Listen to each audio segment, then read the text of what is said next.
Saline কাণ্ডে চিকিৎসকদের গাফিলতি প্রমাণিত স্বাস্থ্য দপ্তর ও সিআইডির জোড়া তদন্ত রিপোর্টে 12 জন চিকিৎসককে সাসপেন্ডও করেছে রাজ্য। আর তারপরই প্রশ্নের মুখে চিকিৎসকদের একাংশের দায়িত্বজ্ঞানহীনতা। আরজি করে সরব মেদিনীপুরে কেন নীরব আন্দোলনকারী চিকিৎসকরা? মৃত প্রসূতির পরিবারের পাশে দাঁড়িয়ে ক্ষতিপূরণ ঘোষণা মুখ্যমন্ত্রীর।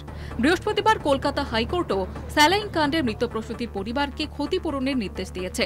5 লক্ষ টাকা আর্থিক ঘোষণা করলেন মুখ্যমন্ত্রী মমতা বন্দ্যোপাধ্যায়। এমনকি পরিবারের এক সদস্যকে দেওয়া হবে চাকরি।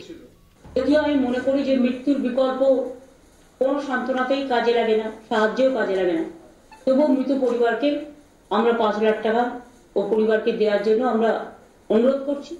এবং তার পরিবার থেকে যদি কেউ চাকরি করতে চায়, যেহেতু এটা আমাদের ডাক্তারদের নেগলিজেন্স হয়েছে, সরকারি কেউ চাকরি করতে চায় আমরা সেটাও করব।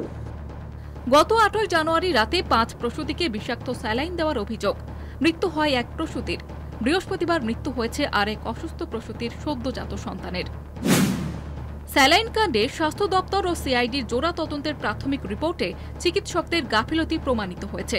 এমনকি 2টি রিপোর্ট মিলে গিয়েছে, যার জেরে জোরালো হয়েছে চিকিৎসকদের একাংশের দায়িত্ব জ্ঞানহীনতার প্রশ্ন। স্যালাইন কাণ্ডে চিকিৎসকদের সাসপেনশনের পর শুরু হয়েছে জোর রাজনৈতিক তরজা।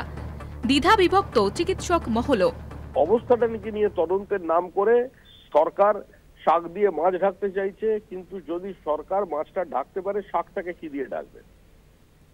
আজকে যদি তদন্ত হওয়া উচিত স্বাস্থ্য দপ্তরের বিরুদ্ধে।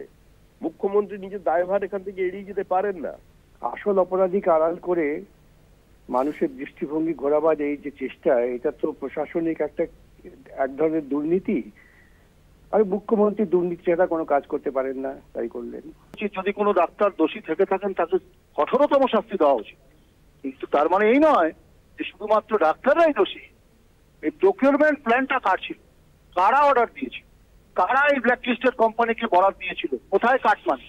এখন স্যালাইনটার মধ্যে যদি কোনো সমস্যা বা ইমপিউরিটি থেকে থাকে এবং সেটা যদি কোনো ডাক্তার দিয়ে থাকেন, তো সেটা একটা স্বতন্ত্র সমস্যা। ডাক্তারদের ইরেগুলারিটি বা অনুপস্থিতি দেখতে পাই, সেটা আরেকটা সমস্যা। এবং সেইখানে যদি গভর্নমেন্ট এখন ডাক্তারদের একটা জবাবদিহি চান বা তাদের উপর একটা পিনাল অ্যাকশন নিয়ে আসেন, আমার মনে হয় সেই সমস্যাটা পৃথক হলেও তাদের কিন্তু গভর্নমেন্টের কাছে একটা জবাবদিহি করতে হবে। চিকিৎসকরা আরজিকর কাণ্ডের পর পথে নেমে সরকারের দুর্নীতি অনিয়মের অভিযোগ তুলে সোচ্চার হয়েছেন। পুলিশকে শিরদাঁড়া, স্বাস্থ্য দপ্তরকে মস্তিষ্ক উপহার দিয়েছেন। মেদিনীপুর কাণ্ডের পর তারা কোথায়? যেখানে কাঠগড়ায় চিকিৎসকদের গাফিলতি, সেখানে কেন নেই বিপ্লবী জুনিয়র চিকিৎসকরা? আরজি করে সরব, মেদিনীপুরে কেন নীরব? উঠছে প্রশ্ন। কলকাতা টিভি।